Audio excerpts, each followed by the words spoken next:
एक एक बेटी जो है वो आर्टिकल के लिए जब जाती है तो वो पहली बार इंटरेक्ट करती है दुनिया से, क्योंकि उससे पहले तो वो अपने इदारे में गई, अपने स्कूल में, अपने इंस्टीट्यूशन में, जहाँ पर उसको एक ख़ास सेफ फील होता है। अच्छा, लेकिन जब वो जब किसी फर्म में जाती है या किसी और जगह पर इंडक्शन के लिए जाती है तो वो एक पहली बार एक एक्सटर्नल इन्वायरमेंट होता है जिसमें माँ बाप भी डर रहे होते हैं कि मेरी बेटी जा रही है, किधर जा रही है। अच्छा, फिर ये है कि जनाब एक जगह पर चलेगी सुबह से शाम तक, चलो ठीक है, वो 3 दिन बाद पता चलता है भी अब तो ये क्लाइंट ही दूसरा है। अच्छा, फिर वालिद को वालदा को टेंशन है, बेटे यहाँ पर क्या टाइमिंग है, सुबह कब जाना है, शाम को कब आना है। फिर अगर वो सही से काम करे तो वो लेट तक बैठती है ताकि वो अपना एरिया कंप्लीट करे, और अगर वो सही से काम ना करे और जल्दी चले जाए तो फिर टीम वाले भी सोच लेते हैं कि भाई जितना कर ले ठीक है, इसको छोड़ो, करना तो अल्टीमेटली हम नहीं है, उसको वो लर्निंग नहीं मिल पाती। ये सारे चैलेंजेस मैंने ऑब्जर्व किए हैं, इसको आप कैसे देखती हैं? सर चैलेंजेस हैं, डेफिनेटली चैलेंजेस हैं, लेकिन मेरा एक ख्याल ये है कि अब जब से कोविड के बाद से जो दुनिया बदल गई ना, आगे आने वाली बच्चियों के लिए ये आसानी है that I can work from home. अगर मैं शाम को 5 बजे, इसलिए 5:30 बजे निकल रही हूँ बिकॉज मेरी गाड़ी ने आना है और मैंने वॉक एंड जाना है यहाँ से, so that nobody will drop me at night. लड़के तो बाइक पे 4 बैठ के भी एक साथ चले जाते हैं। सो एक बच्ची के लिए अब ये आसानी हो गई है कि वो वर्क फ्रॉम होम कर सकती है। वो ये कह सकती है कि सर मैं घर जा रही हूँ, मैम मैं घर जा रही हूँ, लेकिन मैं घर से आपको ये काम करके दे दूंगी। सो ये अभी ये कोविड के बाद की पोस्ट कोविड दुनिया में ये चेंज आया है, और उससे पहले ये इशू था, मैंने भी फेस किया है कि क्योंकि मुझे भी यही होता था कि after a certain time I have to go home, and I was married also because I got married during articles, तो जाहिर है घर की भी जिम्मेदारियां थी। सो वो आपकी बात बिल्कुल सही है, लेकिन अब हमारे यहाँ बच्चियाँ माशाल्लाह सर जब जहाज़ उड़ा रही हैं तो क्या चीज़ है ऐसी कि जो वो नहीं कर सकती। सो अब हमारी बच्चियाँ, जो मेरी असिस्टेंट है मनाबी में मेरी असिस्टेंट है, वो फर्गसन से आर्टिकलशिप कर रही है और ख़त्म होने वाली है उसकी आर्टिकलशिप। वो हर क्लाइंट के ऊपर उसको वो जॉब इंचार्ज बनाते हैं बिकॉज जो काम करता है उसको काम मिलता है, और वो रात को कभी 9 बजे घर पहुंचती है, कभी 10 बजे घर पहुंचती है। तो अब मेरा नहीं ख्याल कि एक वर्क फ्रॉम होम के ऑप्शन के अलावा अगर वो फिजिकली भी कैंपस में फर्म में बैठी है, I don't think it's much big of a problem, but at my time it was a big problem. मतलब मुझे याद है कि हर क्लाइंट पे पापा छोड़ने जाते थे, एक दफ़ा जाके पूरा क्लाइंट देखते थे किस किस्म का है, और फिर उसके बाद मैं जाया करती थी। अच्छा, ये एक प्रॉब्लम अब जो आपने बताई, असल में मैं ये चाह रहा हूँ कि वो सारी पेरेंट्स के दिमागों में जो प्रॉब्लम्स हैं या बेटियों के दिमागों में जो प्रॉब्लम्स हैं वो एड्रेस हों, कीपिंग इन माइंड कि आपने ये सक्सेसफुली सारी चीज़ें देखी। अच्छा, फिर तीसरे नंबर पे ये वाली बात कि ये प्रोफेशन लंबा बहुत है, 6 साल 7 साल बेटी है, इसकी शादी करेंगे, अगर कोई ऐसी चीज़ करवा लें कि डिग्री कंप्लीट तो हो। लोग तो 4 साल का वो ऑनर्स की तरफ नहीं जाते कि 2 साल की वो जो है वो बीए कर ले बस काफ़ी है, लेकिन इसमें चूंकि ड्यूरेशन ज़्यादा है, टाइम ज़्यादा लगता है, क्या करें? सर देखें, अगर आप डॉक्टर बनती हैं, अगर कोई लड़की है जो डॉक्टर बनती है तो 5 साल की उसकी सिर्फ और सिर्फ एजुकेशन है, और 6ठा साल हाउस जॉब है, मेरे ख्याल में ऐसा ही है। अब ये जो उसका 5वां साल है, इस 5वें साल में इसने 36 घंटे की ड्यूटी करनी है,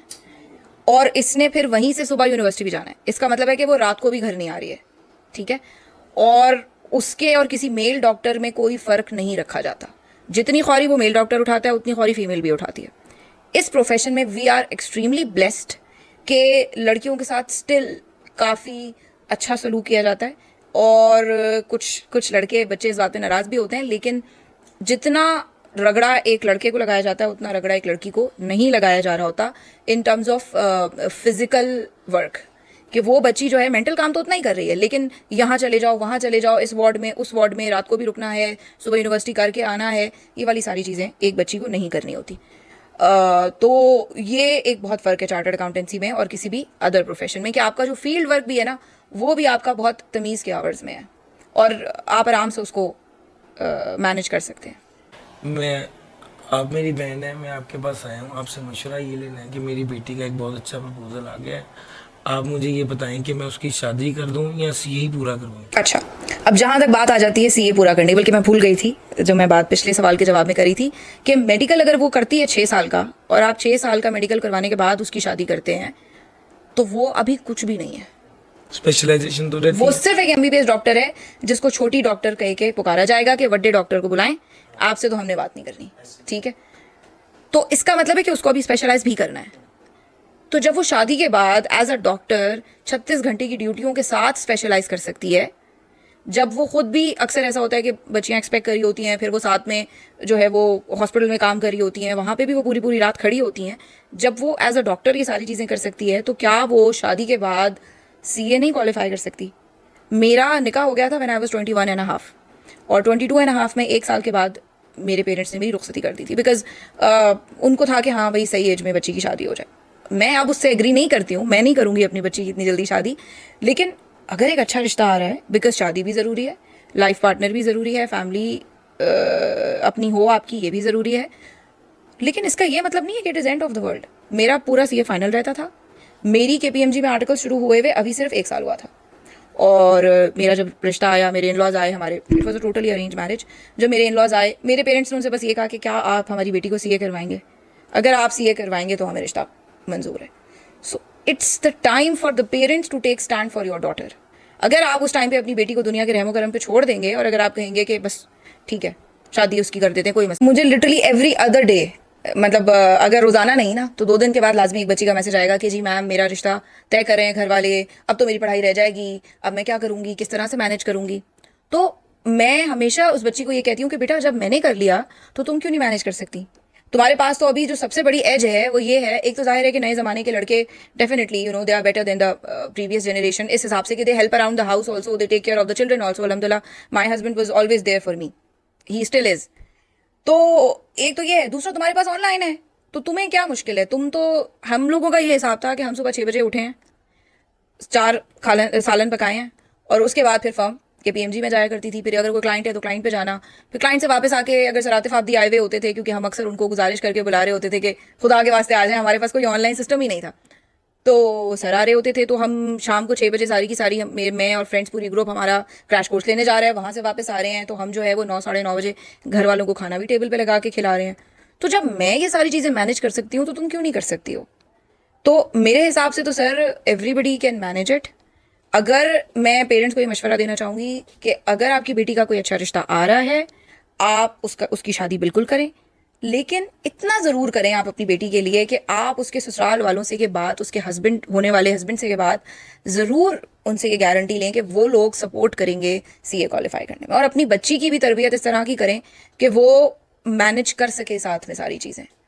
असल जो बात होती है मैनेजमेंट की, सर खाना पकाने के लिए भी नौकर मिल जाते हैं, सफाई करने के लिए भी मिल जाते हैं, और बच्चों के डायपर बदलने के लिए भी नौकर मिल जाते हैं, लेकिन असल चीज़ जो एक खातून के अंदर होनी चाहिए वो होनी चाहिए कि जो उसका पैशन है अपनी फैमिली के लिए, that is very very important, कि वो अपनी फैमिली की रिक्वायरमेंट्स को किस तरह से अंडरस्टैंड करती है, और उसकी फैमिली इन रिटर्न उसको कैसे रेसिप्रोकेट करती है, because that is very important. मैंने पूरा का पूरा सीए फाइनल शादी के बाद किया, मैंने आधे से ज़्यादा आर्टिकल्स शादी के बाद किए, और घर की जिम्मेदारियों में कोई किसी की हक तलफी नहीं की, लेकिन मेरे इन लॉज ने भी मेरा बहुत साथ दिया। और मुझे याद है कि जब मैंने, जिस दिन वो ज़िंदगी का जो बेस्ट मैसेज होता है ना, सुबह 9:01 पे जो आता है, उफ क्या याद आ गया मुझे, वो मैसेज आया है, और मैंने जो है वो, मेरे हस्बैंड ऑफिस जाने के लिए तैयार हो रहे थे, बाथरूम में मैंने धड़ धड़ धड़ दरवाज़ा बजा दिया, मैंने कहा हो गया है। वो भी टैक्स का पेपर, आपका वाला पेपर जो अटका हुआ है पिछली 3 अटेम्प्ट से। मैं भागी भागी अपनी मदर इन लॉ के पास गई हूँ, और मैंने कहा मैं हो गया है, और वो रोना शुरू हो गई। दैट वॉज द मोमेंट कि मुझे लगा कि यार कुछ कर लिया चाहिए ज़िंदगी में, क्योंकि अगर आपकी सास भी आपसे खुश हो रही हैं, और अगर आपने पढ़ाई भी कर ली है, तो फिर अल्लाह ताला यकीनन आपसे बड़ा प्यार उन लोगों ने उन्होंने भी कहीं ना कहीं एफर्ट, कहीं ना कहीं दुआ आपके लिए लाजमी की होगी। वो, मतलब जिस तरह वो रोई हैं, क्योंकि वो, और वो आज तक करती हैं, मेरी सास और मेरी अम्मी, वो लोग मुझे अक्सर ताने भी देती हैं कि तुम खुद सीए करी थी तो भी मुसीबत, रोना डाला होता था कि अम्मी नफिल पढ़ के दुआ कर दे, अब तुम्हारे बच्चे सीए कर रहे हैं तो भी तुम्हें मुसीबत, तो पहले हम अतिया को सीए करवा रहे थे, अब हम पूरे पाकिस्तान को सीए करवा रहे हैं क्योंकि मैंने रिजल्ट से पहले, अभी भी वो गई हुई है, मैंने कहा अम्मी मंडे से मेरे बच्चों के पेपर हैं, सफ़र में दुआ कबूल होती है, प्लीज़ दुआ कीजिएगा कि मंडे से पेपर, तो ये कह रही थी कि हाँ मैं करूँगी दुआ। तो सर आई थिंक मैनेज किया जा सकता है, लेकिन इसके अंदर दोनों पार्टीज़ का रोल है, सिर्फ इन लॉज कुछ नहीं कर सकते, सिर्फ लड़की भी कुछ नहीं कर सकती।